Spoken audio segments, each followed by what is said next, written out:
안녕하세요 여러분. 땅을 딛고 길을 나서다 지도와 지리 강의를 맡은 김종근입니다. 우리나라에서는 오래전부터 지도를 제작해 왔습니다. 천원지방, 즉 땅은 네모 모양의 평평하다는 인식으로 말입니다. 따라서 현재 우리가 사용하고 있는 경의도가 적힌 과학적인 지도와는 거리가 있습니다. 이러한 과학적 지도는 서구에서 발명되었습니다. 그리스 로마 시기의 서구인들은 지구는 둥글다는 생각으로 지도를 제작해 왔습니다. 중세 암흑기 동안에는 경의도 측정이 잠시 정체기에 들어갔었죠. 하지만 르네상스 이후 다시금 과학이 발달하기 시작하면서 위도와 경도를 과학적으로 측정하는 방식도 향상되었습니다. 이 가운데 특히 경도의 경우가 측정이 힘들었는데요. 갈릴레오 갈릴레이가 목성의 위성을 발견한 이후 이 목성 위성의 개수가 변동되는 양상을 바탕으로 경도를 측정하는 법이 개발되었습니다. 그러나 이 방법은 육상에서만 가능했습니다. 해상에서의 경도 측정법은 좀 더 오랜 시간 걸렸습니다. 1714년 영국의 앤 여왕의 경도법 반포와 함께 경도 측정 기계 개발이 본격화되었습니다.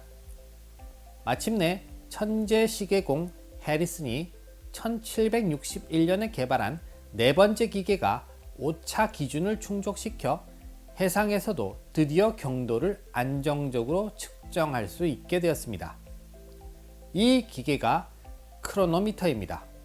우리에게 잘 알려진 영국의 제임스 쿡은 태평양을 3번 항해했고 그 결과 다양한 기록을 남겼습니다. 그의 항해가 이전의 항해와 달랐던 점은 경도를 재는 기계인 크로노미터를 실제 활용한 항해였다는 점입니다.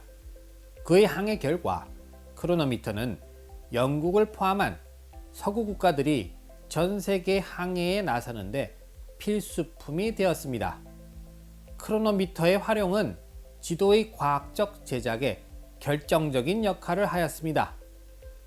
18세기 말에는 영국과 프랑스 등은 세계 탐험의 결과로 정확한 세계 지도를 작성할 수 있게 되었습니다. 한반도 주변 수역을 직접 탐험하고 지도를 제작한 나라는 프랑스가 가장 먼저였습니다.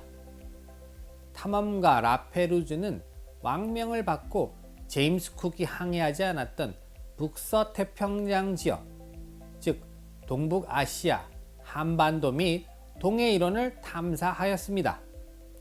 이 항해에서 라페루즈 탐험대는 제주도, 울산 인근 해안, 울릉도 등을 발견하고 지도에 기재하였습니다. 라페루즈 항해 지도상에 나타난 이들 지역은 실제 측량에 의해서 지도 제작이 가장 먼저 이루어진 지역들입니다. 1800년에는 영국인 브로튼이 동해 일대를 항해하고 항해도를 그렸습니다. 그 성과는 현재 영국의 국가기록원에 소장되어 있습니다. 러시아는 크림 전쟁 시기인 1855년경에 동해안을 탐사하고 지도를 작성했습니다. 일본에 개항을 요구하기 위해 왔던 푸자친 제독의 일행이 조사하고 남긴 지도가 조선 동해안도입니다. 이때 러시아 함대는 독도를 조사한 후 동도를 메넬라이, 서도를 올리브차라고 러시아식으로 이름을 짓기도 했습니다. 같은 시기 영국도 러시아와의 전쟁에 대비해 한반도 및 동해안, 일본 열도가 그려진 해도를 작성했습니다. 1855년에 초판이 나온 재팬이란 이름의 2347번 해도는 이후 계속 최신의 것으로 바뀌었습니다. 이처럼 1870년대 이전까지는 주로 영국, 프랑스, 러시아 등의 해군이 한반도 해안 및 섬들을 조사하여 해도를 작성하였습니다. 그리고 그 성과는 서구 제국주의 국가들 간에 공유되었습니다. 1855년부터 본격적으로 그려지기 시작한 한반도는 1907년에 완성된 형태가 되었습니다. 주목할 점은 1876년 이후부터는 한반도 해안선을 일본이 본격적으로 그렸다는 점입니다.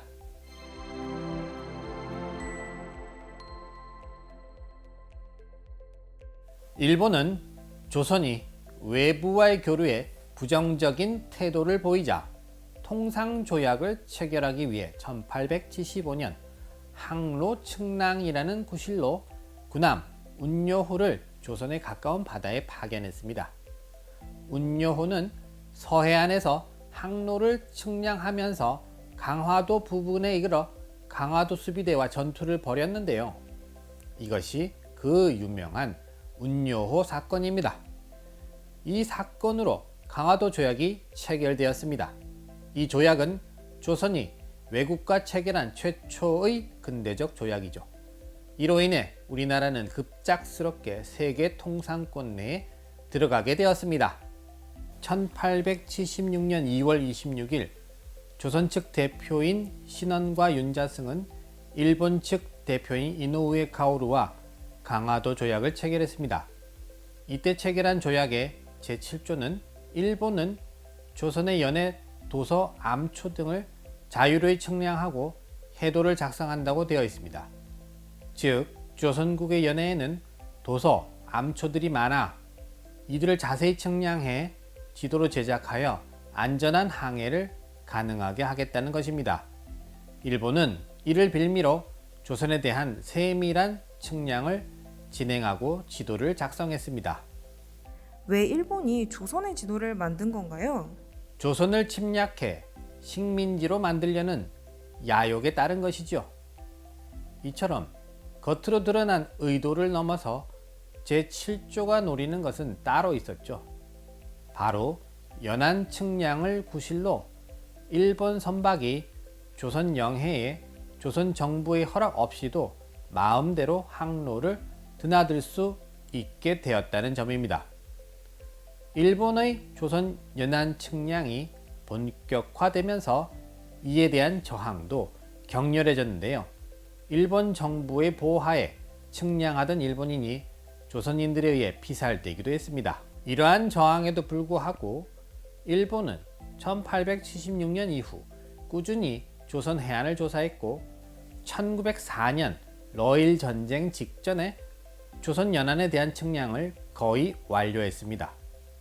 그리고 일본 해군성 수로국은 근대적 측량 자료를 바탕으로 다양한 해도를 제작했습니다. 일본은 불법적으로 1875년에 부산항 해도를 그렸습니다. 1876년 강화도 조약 직후 해안 측량 활동은 일본 해군 함정 호쇼함에 의해 이루어졌습니다. 1876년 2월 29일부터 3월 10일까지 부산에서 남해도까지 측량하였습니다. 그 성과는 거제도 및 남해안의 옛 수군 기지였던 곳에 대한 지도 작성으로 나타났습니다. 이후 제물포, 한강 입구, 원산만 일대를 1877년에 작성하였습니다. 이처럼 일제는 한반도의 해안 측량을 강화도 조약 이후 본격화합니다. 1894년 청일 전쟁을 거쳐 1904년 러일 전쟁이 발발하기 직전에 한반도 해안에 대한 계략적인 조사를 완료했고 해도 또한 작성하였습니다.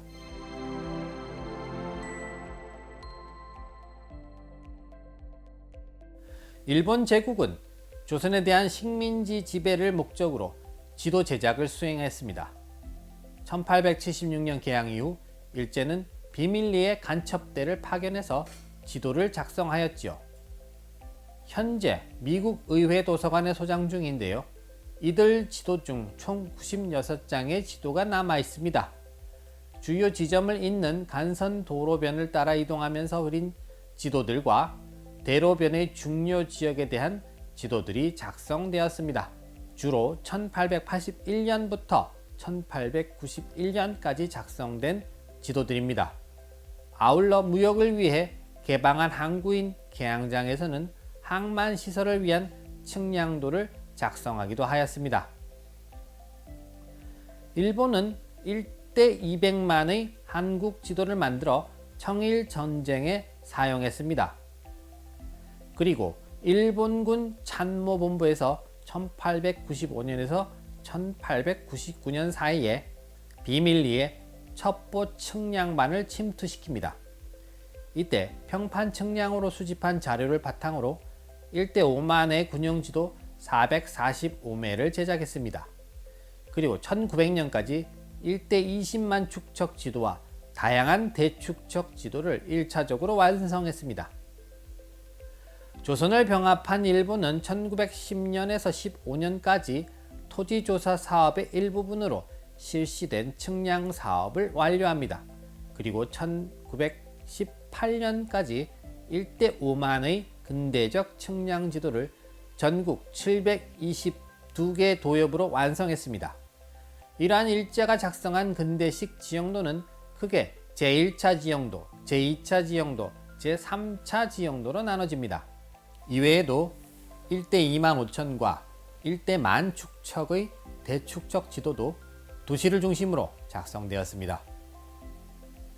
비록 일제에 의해 식민지 지배를 위한 목적으로 작성된 것이기는 합니다만 근대적인 삼각 측량 기법으로 한반도 전역을 과학적으로 측량했다는 의미가 있습니다. 이들 지도의 경우 현재 국내에는 국립중앙박물관, 한국학중앙연구원 장서각, 종로도서관, 국토지리정보원에 있습니다. 해외에는 미국 의회도서관, 미국 스탠포드 대학 도서관, 일본 국회도서관 등지에 흩어져 있죠. 그럼 여기까지 서구와 일본의 측량에 대해 알아보았습니다. 감사합니다.